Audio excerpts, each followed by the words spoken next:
Welcome to the Buyer Blueprint, brought to you by the Bulava Group. You're probably here because you know you want to own real estate, even if the exact why looks a little bit different for everyone. Maybe you want a place you can truly make your own. Maybe you already own a home and are looking to roll your equity into your next one. Maybe you need more space for your family to grow, a yard for your dog, or a home that better fits your lifestyle. For some, it's about being close to the things that matter most. Walking to your favorite coffee shop in the morning, grabbing dinner in town, spending Saturdays at the farmer's market, getting to the gym easily, or having access to nearby trails. Whatever your reasons are, I'm glad you found this resource. Whether you're buying your first home or your third, there will be something here that helps you move forward with more confidence. As a family-owned business, our goal has always been simple: to help you make the best decisions for your family. We've spent decades refining our process through more than 2,500 successful local transactions, learning what actually works in today's market. This blueprint brings that experience together into a clear, practical roadmap you can follow with confidence. Inside, you'll find 8 key stages from the moment you start thinking about buying to the day you get your keys to your new home. Each stage includes a short video and a downloadable resource so you can move at your own pace and stay organized throughout the process. If at any point you'd like to talk about your situation or get a customized plan, you can schedule a quick 15-minute discovery call using the link next to this video. So let's dive in. Your first step is Stage 1, Decide. This is your buyer readiness toolkit, where we will help you clarify your goals, timeline, and if it even makes sense to move at all. Stage 1 of the Chicago Suburbs Buyer Blueprint, Decide. Before you start scrolling through homes on Zillow, there's one big question to answer first. Is buying a home right now the right decision for you and your family? This decision sets the stage for everything that follows. You might be going through this guide knowing a move isn't happening this year, but it's a goal within the next 5. Or you might be approaching this with the mindset that a move is happening as soon as possible. Both are completely valid. The goal of this stage is clarity. So the first step is simple, but critical. Why are you moving? Having a clear reason for buying makes the entire process more manageable. It helps you avoid buying the wrong home, stretching your budget too far, or ending up in a place that doesn't actually fit your lifestyle. It also becomes your anchor when it's time to negotiate or make tough decisions. So get specific about your motivation. Are you moving for a job opportunity, better schools for your kids, more space, a different lifestyle, or start building long-term equity? A vague, maybe we should move mindset makes it much harder to stay logical and objective when evaluating your options. Clarity upfront leads to better decisions all the way through the process. Next, can you afford to move? Before you fall in love with homes online, make sure your finances are set up to support a purchase. Ideally, you should have savings earmarked for your down payment and closing costs, and your emergency fund should remain intact even after you buy. Keeping an emergency fund matters because the last thing you want is to drain your savings, then have a major system fail right after closing. Furnace, AC, water heater, and roof repairs don't wait for convenient timing. And going into high interest debt right after taking out a mortgage is a stressful way to start home ownership. Pro tip, consider home warranty. These are typically around $500 to $700 for the first year. While coverage varies, we've seen these plans be helpful with big ticket items. For example, one of our clients was able to replace a water heater and refrigerator through their policy. So it's not a substitute for savings, but it can be a useful layer of protection in year 1. For budgeting purposes, plan for your total cash to close, down payment, and closing costs to land somewhere around 5 to 10% of the purchase price, depending on your loan program, how much you put down, and whether you negotiate seller credits towards closing costs. This will vary from transaction to transaction, but it's a reasonable price range. Meet with a lender early. You'll want to talk with a lender sooner rather than later. They can help you understand what you qualify for today and what steps might improve your buying power. That could include paying down certain debts, improving your credit to secure a better rate, or confirming whether you can put less down than you expected. Just as important, a lender will break down your true monthly payment, which varies significantly based on taxes, insurance, HOA fees, and loan structure. 2 homes at the same purchase price can have very different monthly costs. A lender's job is to help you qualify for the maximum amount possible. That doesn't mean you should buy at the top of your approval range, and that's usually a smart decision. The goal here is clarity, knowing your financial comfort zone before you start shopping. If you need lender recommendations, we're happy to connect you with a few trusted options our clients have great experiences with. Finally, think about your ideal move-in date and any real deadlines. Common examples include your lease ending, so you're not paying for 2 places at once. School schedules, many families prefer summer moves. A job change or a relocation with a fixed start date. Pro tip, in many cases, you won't make a mortgage payment the month you close or the month immediately after, depending on the closing date. So this can help with short-term cash flow during a transition. Having a target date helps you work backward into a realistic timeline. On the conservative end, we typically see the buying process take about 4 months. Month 1 is going to be meeting with a realtor to define goals and strategy, meeting with a lender to get pre-approved. We also recommend spending some time in different neighborhoods to evaluate lifestyle fit. Drive the areas, visit coffee shops and grocery stores, test commute times, and get a feel for what the day-to-day life will actually be like there. In month 2, this is going to be your active home search, touring homes, comparing options, and writing offers. This phase can take longer depending on inventory levels and the amount of other buyer competition. In month 3, hopefully you're under contract. You're doing inspections, attorney review, negotiations, and getting your appraisal. In month 4, you're closing. A 30-day closing timeline after contingencies are satisfied is common, but this can be shorter or longer depending on the transaction. As a rule of thumb, plan to connect with an agent at least 4 months before you need to be in your next home. Starting earlier gives you more leverage, more options, and far less stress. Welcome to stage 2 of the Chicago Suburbs Buyer Blueprint. Prepare. This stage is all about understanding your financing options, how leverage works, and why real estate is such a powerful asset to own. The 3 most common loan options you'll hear about are conventional, FHA, and VA. Conventional loans are private lenders, best for buyers with stronger credit profiles and stable income. The down payment can be as low as 3%, and it can be used across a wide range of property types, from single-family condos and townhomes. Private mortgage insurance drops off once you reach 20% equity. Conventional loans offer flexibility and long-term can be more cost-effective if you have the credit profile to qualify. FHA loans, on the other hand, are government-backed. These are often a good fit for buyers with lower down payments or credit scores, including many first-time home buyers. The down payments can be as low as 3.5%. They're easy to qualify for, with higher debt-to-income ratios than most conventional loans. That said, FHA loans come with trade-offs. Mortgage insurance is required for the life of the loan unless you refinance into a different loan type. FHA approval can be more restrictive for condos and associations, which can limit your available inventory. These loans can be a great stepping stone into homeownership, but it's important to understand the long-term cost. The cool thing about VA loans is that they can be used over and over. VA loans are one of the most powerful benefits available to service members. There's some nuance around eligibility, entitlement, and property requirements, but our business partner Dave is VA certified and can help you navigate the details if this applies to you. Overall, the right loan choice depends on your financial profile, your timeline, and your long-term plans. In the next stages, we'll connect this back to strategy so you can align your financing with the type of home and lifestyle you actually want. One important concept to understand is the trade-off between down payment, equity, and risk. The less money you put down, the less equity you have in your home on day one, which means you are taking on more financial risk. Smaller equity cushions give you less flexibility if values dip, your timeline changes, or you need to sell sooner than expected. However, on the flip side, this is also what makes real estate such a powerful asset. You can put relatively little money down and still control a $500,000 asset, for example. Your net worth grows based on the performance of the full $500,000 property, not just the cash you invested up front. This leverage is one of the reasons that real estate has been such an effective long-term wealth building tool when used thoughtfully. So before buying any property, it's critical to think about your exit strategy. Even if you believe you're buying a forever home, ask yourself, are you planning to hold this long-term or sell in 5 years? What happens if you need to relocate in a year or 2? Are you planning to create equity through renovations or improvements? We recommend starting with the end goal in mind and structuring your purchase so you have multiple options if life doesn't go exactly as planned. Flexibility is what protects you. The more optionality you build into the purchase, the better positioned you'll be, no matter how your circumstances evolve.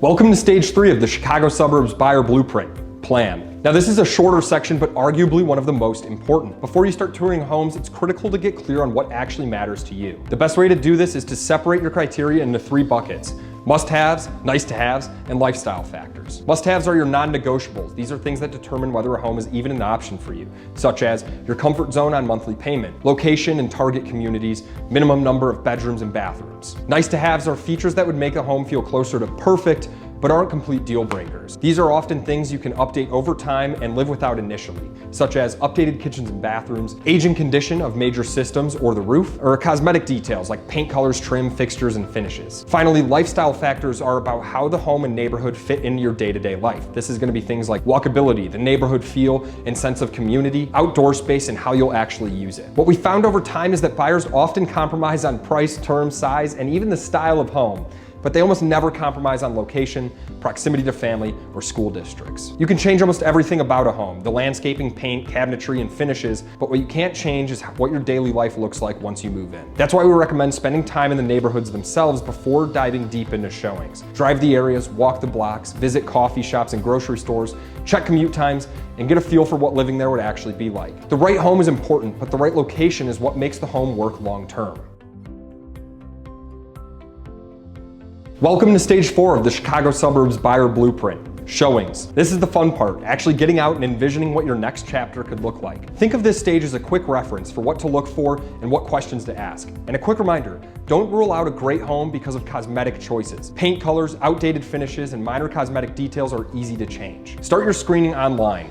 Before you ever step foot in a home, review all of the photos and agent remarks, and pull the property up on Google Earth or Street View. Look for potential deal breakers like proximity to major roads, train tracks, commercial properties, or anything else that might affect your lifestyle or resale value. Because you can gather so much information online, the purpose of in-person showings is to identify whether the layout and condition make the home a fit. At this stage, you're often looking for reasons a home won't work, so you can narrow down your options efficiently. So when you arrive at a showing, start your walkthrough on the exterior. Since these items can be expensive to fix and may indicate larger underlying issues. This will be things like driveway condition, brickwork and tuck pointing, flashing and siding, roof condition and gutters, windows, age and condition of the AC, and then also you're going to want to look at the grading and see, does water flow toward or away from the home? Water's the enemy of your house, so this is a big one. If the exterior condition and scope of work feel manageable, then head inside. First, you go to the basement. The basement often tells you more about the home than any other space. Look for cracks in the foundation, musty odors or moisture issues, aging condition of major mechanical systems, visible plumbing and electrical work. The basement is often a window into how the home has been cared for. Issues there tend to be more costly and more structural than what you'll find upstairs. So once you've done that, then you can tour the rest of the home with vision. Once you've identified any major red flags or expensive items, you can shift your mindset. Now it's time to walk the home and envision what life could actually look like there. Think about how the layout fits your day-to-day routine, how the spaces function for your lifestyle, and what improvements would realistically make the home feel like yours. This approach helps you balance emotion with logic, so you can fall in love with the right home for the right reasons.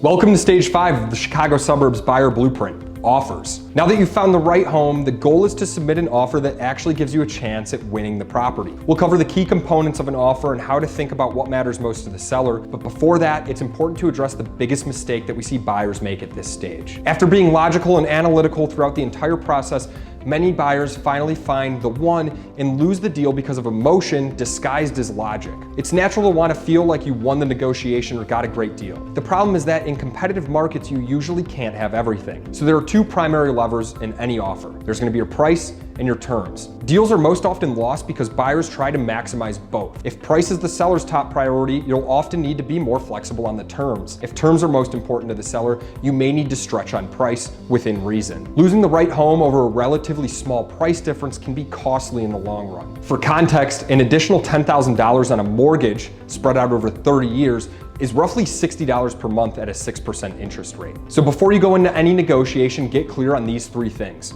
Your ideal price and terms, your worst case price and terms that you would still accept, and your walk away plan, including what your next best options are. This clarity isn't about stretching into the wrong home or making decisions you'll regret. The goal is to be intentional. Now, our job isn't to sell you a home. Our job is to position your offer in a way that feels like the best outcome for the seller. When the seller feels like they've won, you're far more likely to win the home. Now we'll cover the key components of an offer. First up, price. This is the purchase price that you're willing to pay for the home. After that, we have seller credits and concessions. The less you ask for here, the stronger your offer generally looks.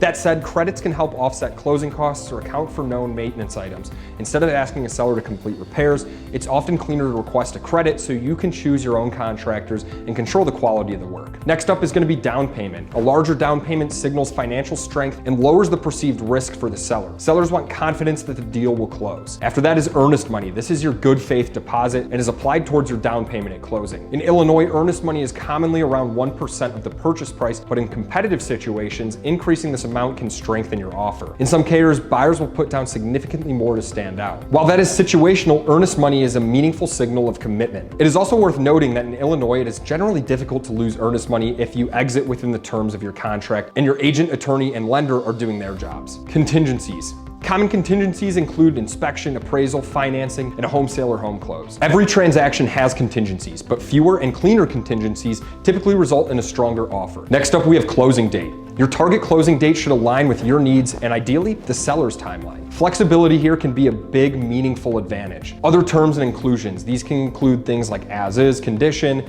leasebacks, appraisal gap coverage, or specific personal property inclusions. These details can matter a lot in competitive scenarios and should be tailored to each situation. It's worth noting that strategy matters. Structuring a strong offer starts with information. It's your agent's responsibility to gather as much context as possible from the seller's side so you can lead with your best foot forward. In many cases, the listing agent will be tight-lipped, as they should be. But when we can uncover what truly matters to the seller, price, timing, certainty, or simplicity, we can tailor your offer to stand out in a meaningful way. So strong offers aren't just higher prices, they're smarter offers tailored to the seller's needs. Welcome to stage 6 of the Chicago Suburbs Buyer Blueprint. Contracts. Congratulations, your offer has been accepted, and this is where the transaction becomes real. Between acceptance and closing day, there are several key milestones that must be cleared to keep the deal on track. Here are the 7 most important steps you'll move through. First step, you have to execute the contract. The purchase contract must be fully signed by all parties. Until this happens, nothing is binding, so getting signatures completed quickly is crucial. Next up is your earnest money deposit. Your earnest money is due based on the timeline in your specific contract, but it's typically within 1 to 3 business days. This shows good faith and keeps the contract moving forward. After that, you have attorney review and inspection period. In Illinois, you generally have about 5 business days after acceptance for attorney review and inspections. This is the window to complete your home inspection and negotiate any repair requests or credits. If you need more time, your attorney can request an extension, but you must move efficiently during this period to avoid risking your earnest money. After that, you have appraisal if you're getting a loan. The lender will order an appraisal to determine the property's value for lending purposes. If the appraisal comes in at or above contract price, you're good to go. If it comes in low, you may need to renegotiate, cover the difference, or restructure the deal depending on the terms of your contract. Loan approval and financing. Your lender will finalize underwriting and issue a formal loan approval. This is a critical phase. Do not open new credit cards, finance 0% furniture, buy a car, or make large financial changes during this period. Even small changes to your credit profile or debt can impact your loan approval and jeopardize the entire transaction. After that, we have title work and legal review. Your attorney and title company will confirm that the seller has clear title and the legal right to sell the property. This includes reviewing property boundaries, easements, any liens or title defects. And what you'll see is title insurance is a part of your closing cost. A simple way to think about it is title insurance protects you against ownership or title issues that may arise from when they pull the title to when you actually close on the property. Clear contingencies and final deadlines. Once inspections, appraisal, financing, and legal review are resolved, contingencies are removed and the deal moves forward to final approval. At this point, the transaction is largely in execution mode and you're preparing for closing. Once these milestones are cleared, you're ready to move into stage 7, closing. Welcome to stage 8 of the Chicago Suburbs Buyer Blueprint. Closing. You're about to become a homeowner. This phase can feel strange for a lot of buyers because things move quickly and there are several important steps that packed into a short window. So here's what you can expect. Final walkthrough. You'll complete a final walkthrough of the property to confirm everything is in its agreed upon condition. This is your chance to verify that the home is clean, functional, and that the negotiated repairs or inclusions have been addressed. Final walkthroughs are typically scheduled within a few days of closing, but we strongly recommend doing them as close to closing as possible, ideally the same day. A lot can happen in a short period of time, weather events, water issues, or unexpected damage. The goal is to ensure the condition of the home hasn't changed between contract and ownership. At closing, you'll review and sign your final loan, title, and closing documents. Your funds will be wired or delivered via certified funds according to the instructions provided by your lender and title company. Once all documents are signed and the funds are received, the transaction is officially complete. You'll receive the keys, garage remotes, access codes, and any other items included in the sale. Before closing day, make sure utilities are scheduled to transfer into your name. You also want to make sure that you have homeowners insurance in place, and you actually need that to close on the property as well. Any move-in logistics are coordinated so you're not scrambling after you get the keys. With ownership complete, you're ready to move into your final step, your move-in checklist, and what to take care of right away to start your first chapter in the home on the right foot. Welcome to stage 8 of the Chicago Suburbs Buyer Blueprint. Move-in. Closing day is exciting, but the real transition happens when you start settling into your new home. A little planning before and right after move-in goes a long way in helping your home feel comfortable, functional, and truly yours. Here's a simple framework to keep you organized during this final stage. You want to plan before move-in. Whenever possible, knock out projects before furniture and boxes arrive. It's easier, faster, and usually cheaper. Schedule painters, flooring crews, or contractors before move-in. Then you want to change your locks and update garage door codes for security. You don't want anyone having access to your home. Confirm utilities, electric, gas, water, internet are active on your closing date. Then you want to deep clean the home or hire professional service before you start unpacking. Once you're moved in, focus on getting the essentials up and running. Unpack room by room, starting with the bedrooms, kitchen, and bathroom. Then you want to test major systems, your HVAC, water heater, appliances, smoke and CO detectors. Replace air filters and check basic supplies like light bulbs and batteries. Locate main shutoffs for water, gas, and electrical breakers so you're prepared in case of an issue. After the basics are handled, shift into making the home feel like home. Update your address with USPS, bank subscriptions, and any important accounts. Transfer, set up trash and recycling service. Walk the property and note any warranty-covered items or deferred maintenance you need to address early. Small proactive steps early on can save you time, money, and stress down the road. More importantly, they help you start this next chapter feeling organized, confident, and at home in your new space. Thank you for taking the time to walk through the buyer blueprint. We hope this guide gave you clarity around the home buying process and helped you feel more confident about what to expect at each stage. While this is a broad framework, every situation is different. Your timing, finances, goals, and lifestyle all play a role in what the right plan looks like for you. Whether you're 5 years out and just starting to think about what's next, or 6 months out and ready to build a more concrete strategy, we're here to help you map out a plan that fits your specific situation. If you'd like to get more personalized guidance, schedule a quick 15-minute discovery call using the link below. We'll help you get clear on next steps, timing, and what makes the most sense for you moving forward. We look forward to helping you navigate your home buying journey when the time is right. Thank you again.